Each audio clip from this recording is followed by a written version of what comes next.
Olá, nosso objetivo aqui é trabalhar com alguns conceitos, tá, da mecânica clássica. Nós começaremos com o centro de massa, ok? Que consiste basicamente em uma abstração, a qual nos permite trabalhar com a ideia de que toda a massa de um corpo, seja ele qual for, está situada em um ponto específico, um ponto infinitesimal, ok? Isso facilita muito o trabalho científico, principalmente, por exemplo, como foi o caso de Newton, né, que trabalhou com o movimento planetário e que nesses estudos considerou a massa dos planetas como estando em um ponto central. O centro de gravidade, por outro lado, pode ser considerado um ponto no qual, ao ser aplicada uma força, de mesmo modo que a força-peso do sistema, ok, e que possua mesma direção, mas sentido oposto a essa força-peso, consegue manter o sistema em equilíbrio. Aqui nós temos situações em que o centro de gravidade ele pode ser analisado de uma maneira muito interessante. No primeiro caso, nós temos uma ilustração clara que foi mencionado anteriormente, ok? E também vemos como a questão do centro de gravidade é importante para que embarcações não oscilem o suficiente para virarem e serem inundadas, portanto.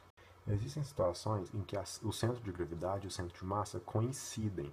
Esse caso pode ser basicamente dois. Ou você tem um corpo que é esférico, tá? Como o Newton demonstra através do cálculo diferencial, que corpos esféricos eles possuem centro de massa e centro de gravidade coincidentes, ok?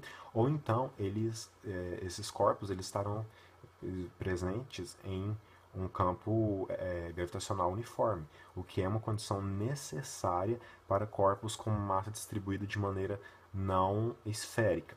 E essa situação ela é claramente compreensível a partir do que seria a noção de força, ok? Pela qual é dado que força é igual a massa vezes aceleração. Sendo o campo gravitacional uniforme, a aceleração é igual a gravidade, né? Que seria G, que a gente substitui por 10 no caso da Terra. Tudo bem? Então, a partir disso, nós teremos a força-peso. Força-peso esta que varia, então, em função da massa apenas, tá? Uma vez que, em condição de campo gravitacional uniforme, nós não temos a variação da aceleração.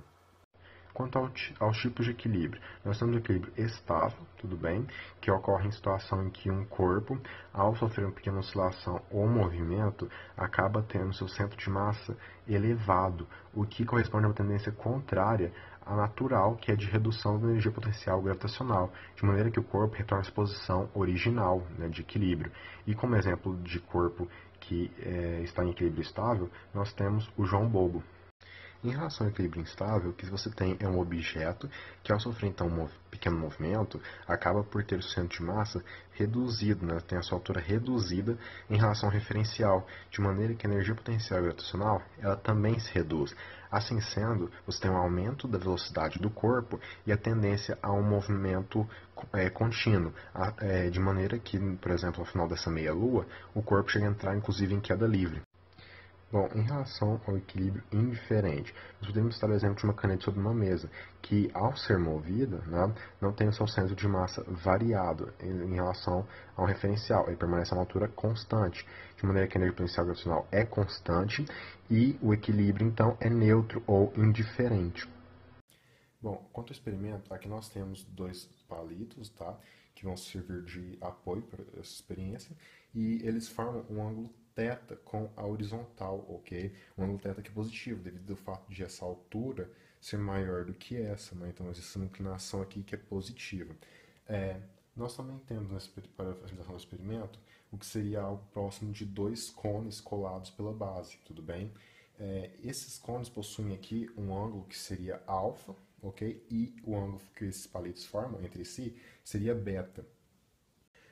Esses ângulos são importantes porque posteriormente, ou melhor, ao final do vídeo, será colocado uma relação matemática que indica a condição necessária para o que será observado aqui, bem como uma pequena demonstração que irá realmente provar que aquilo que será feito não é um truque. Para garantir realmente que não é um truque, nós também utilizamos um talco que mostra que não existe vento nesse local e também bolinhas de gude livres, o que prova realmente que não há qualquer inclinação dessa superfície, ok?